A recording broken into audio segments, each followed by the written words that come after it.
see the pain and the misery and the sorrow and the problems and the heartache all over. It's on Facebook. It's in people's faces. It's in the stuff they say. And I want to help them. I want to help everybody. But whenever we have a problem, and I do the same thing, when we have a problem, we go to somebody for advice. We go to preachers and ministers and leaders and deacons and whoever it is. We go to them because when we ask for their advice. Now, why do we go to these people? Why don't we ask Uncle Buki or Uncle Ray Ray on the porch with the fifth? Why don't we ask him for advice? No, we don't ask him. We ask people that we feel like have lived it and are doing something different. And we ask them for advice because we trust that they know, right? But why do they know? The only reason that I don't know nothing, but anything that I do know is because I read and I study and I pray and I seek his face. So I'm begging you, if you want an answer, these are the things you have to do to get an answer, to get change, to get something different. You can do it. You and God. You don't need my help. I'm just speaking because God told me to, but you can do it. God can do all things, but fail. And you can do anything through Christ who strengthens you.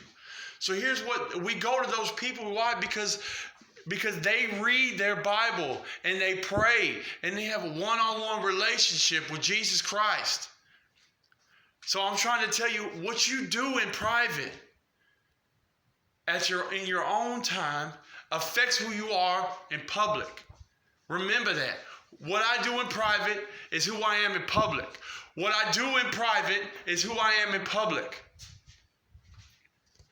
If we trust the ones, pastors and preachers and ministers that are reading and praying, so here's what I'll tell you. I need you to read and I need you to pray. Being a Christian is about sacrifice. It's not about getting everything I want. Before I got saved, it was all about whatever Jody wanted. And now when we get saved, we still feel like it's all about what we want. It's about sacrifice. If anybody wants to follow me, Jesus said, take up your cross. Deny yourself. Take up your cross and follow me. Deny yourself. I'm giving you the answer. If you're sad, if you're heartbroken, if you don't know what's going on, if you don't know what to do, seek his face. When you get home from work, leave that TV off. Leave it off. There is nothing on that TV that can help you. People that feel like they don't have any problems, or well, let them watch TV, but we're not those people. Whoever I'm talking to right now, we're not them.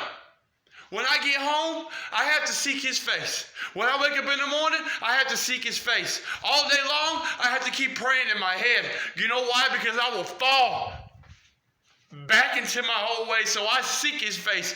It says, he is kept in perfect peace whose mind is stayed on thee. So I keep him on my mind, not because I'm holy, but because I'm weak and because he told me to. If you want change, you cannot get it by doing the same things over and over again. So when you get home and you start to watch TV, you think about that problem, whatever it is. If it's bitterness, anger, depression, lust, whatever it is. If you can't stop watching porn, turn the TV off. Read the Bible. If you're on drugs, read the Bible. Jesus said, don't pray out in front of everybody like the hypocrites do, like the Republicans do, so that everybody can think they're holy. But you go in your prayer closet and in private, seek his face. And he said, he who seeks him in private, he will reward you openly. I promise you, the more you, on your own time, talk, have a conversation with the God that loves you more than anything, the God that came down here and died so that you could live. If you just talk to him, tell him about your problems. Just tell him. He will change things. I guarantee it. I promise you, if you do these things, he will not fail. If your man is not acting the way you think he should, go to your prayer closet.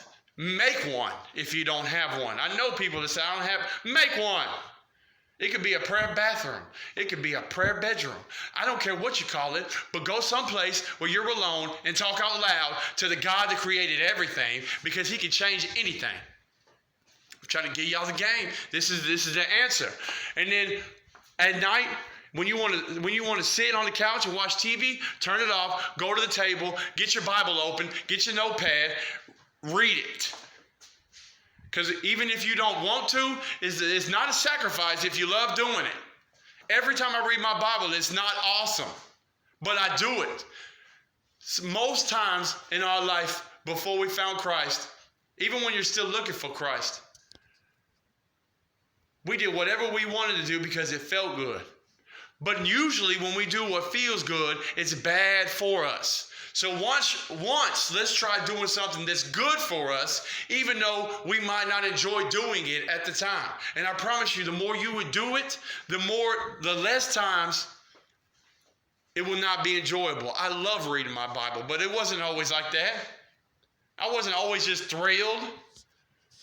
It took time and sacrifice. I want everybody to know Jesus Christ. I want them all to love him. I get no benefit except that there's one more person that's not in pain, that's not in sorrow, that doesn't feel like there's no one that cares. I care. I promise I care. But God's the only one that can do it. Preachers and pastors and ministers can give you a good word and advise you and help you, but God is the only one. Why talk to a person when you can talk to the God? Why? I can only advise you. I can't change nothing. Preachers and pastors cannot change anything. He's waiting. He just wants you to speak to him. And his word has been there for the longest. I've not found one problem that is not in that Bible. Sacrifice your time and it will change your life. I guarantee it.